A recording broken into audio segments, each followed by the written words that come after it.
皆さんこんにちは。尺八ウッチーチャンネルです。いつもありがとうございます。今回は尺八を吹く時の尺八傾斜角度についてお話しいたします。前回は尺八の音の出る添え方、支え方を考えてみましたが、今回はその続きになります。前回のダイジェストです。尺八の添え方、支え方。まず下唇と上唇の間でエッジをパクッと加えて少し起こす。そのことで下唇とエッジの間に小さな三日月状の隙間ができます。そして軽く吹きます。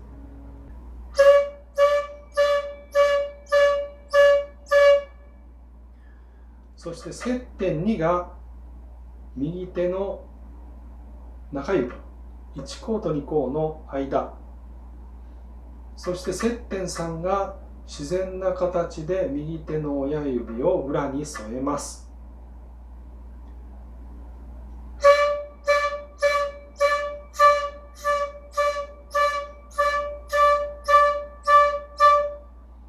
そして左手中指、中継ぎの上管の部分に当てます。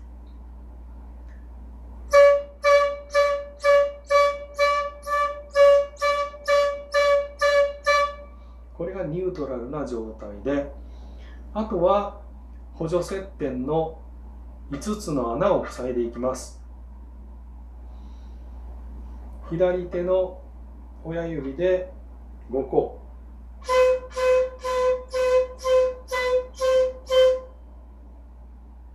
左手の人差し指で4甲、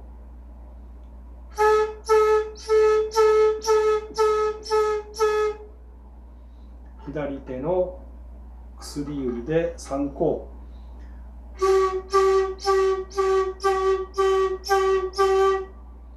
右手の人差し指で2甲、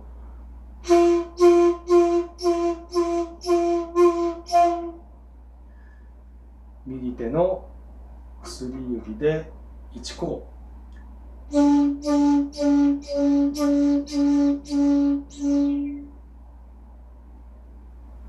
これを踏まえた上で尺八を吹く時の最適な尺八傾斜角度、どの角度で吹いたらいいのか考えてみます。結論から申しますと、尺八を持った手は無理なく自然に下げればいいです。傾斜角度は各人の腕の長さと尺八の長さにより異なります。歌口面を息の出る角度に合わせようとして尺八を持ち上げると、腕が疲れるだけでなく吹奏に支障が生じます。前回の尺八の音が出ることを最優先した尺八の接点は添えて支えました。その延長線上で尺八の傾斜角度も自然に下げれば OK です。その根拠はコアンダ効果という現象によります。コアンダ効果とは、気体や液体が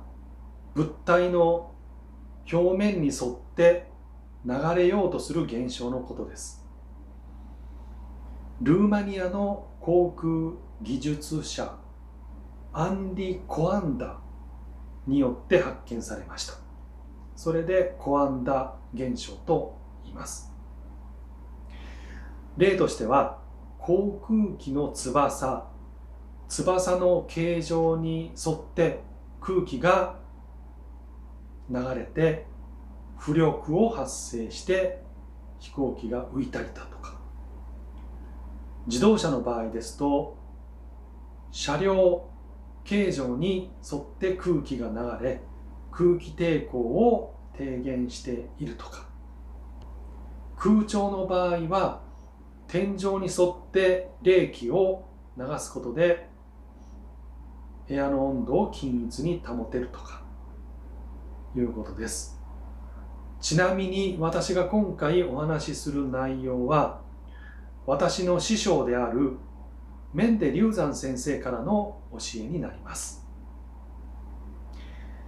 メンデ・リューザン先生は2021年2月に尺八を科学するという本を執筆されておられます。こちらの本になります。私の中ではバイブル的な本になっています。今回のコアンダ効果についても詳しく実験されていて、数値も出されて解説されておられます。今回メンデ先生ほどの実験はできませんが、簡単に尺八でコアンダ効果の現象をお見せしましょう。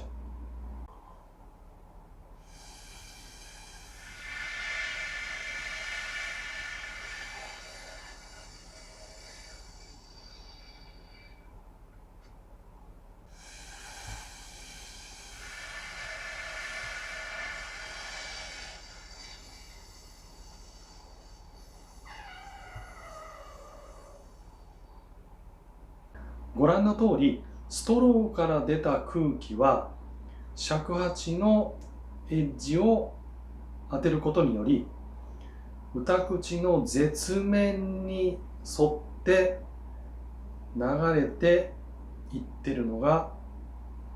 分かったと思います。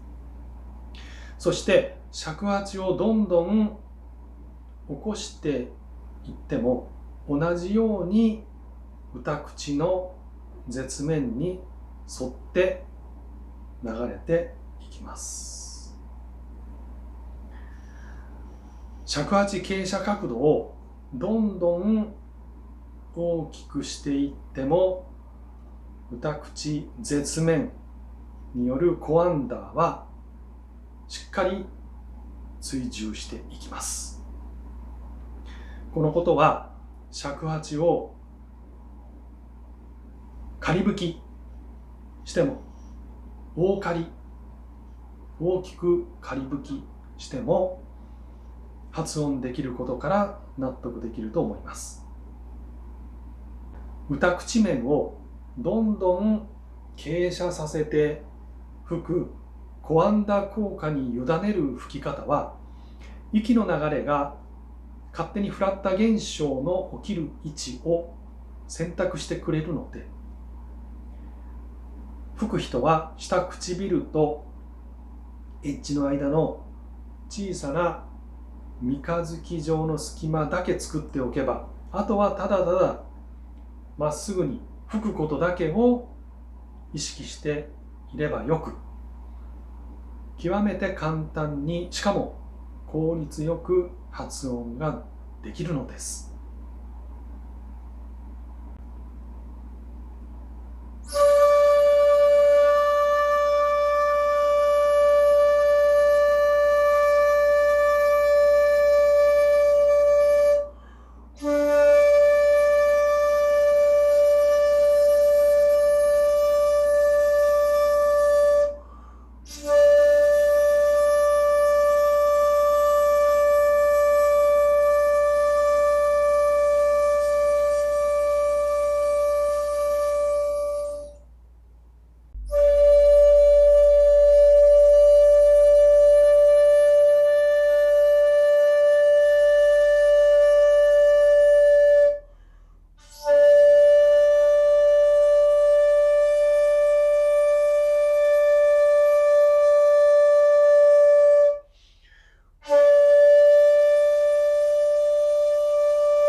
傾斜角度をどんどん大きくしても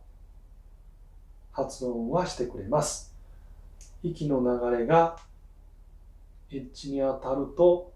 自然にコアンダ効果で舌面に流れていってくれるからです。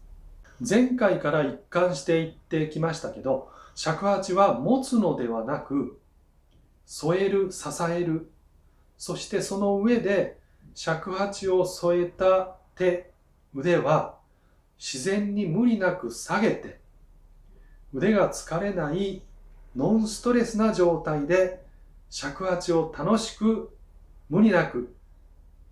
末長く吹いていただければいいなと思います。それでは今回の尺八の吹く時の最適尺八傾斜角度についてお話しさせていただきました。いいなと思われた方、ぜひチャンネル登録していただければ嬉しいです。最後になりましたが、吹く吹く会のご参加のお願いです。私の尺八ウッチーチャンネル内の動画の中にそれぞれ尺八のためのギターカラオケをアップしています。その尺八用のカラオケで尺八を吹いて2分以内の動画を撮影して X、旧 Twitter に投稿していただいて、その投稿していただいた旨をご連絡くだされば吹く吹く会に参加できます。どなたでも参加できます。ふるってのご参加お待ちしております。そちらの方もよろしくお願いいたします。このチャンネルは尺八ファースト、尺八が主役な動画を目指しています。これからもよろしくお願いいたします。それじゃあまた。バイバイ。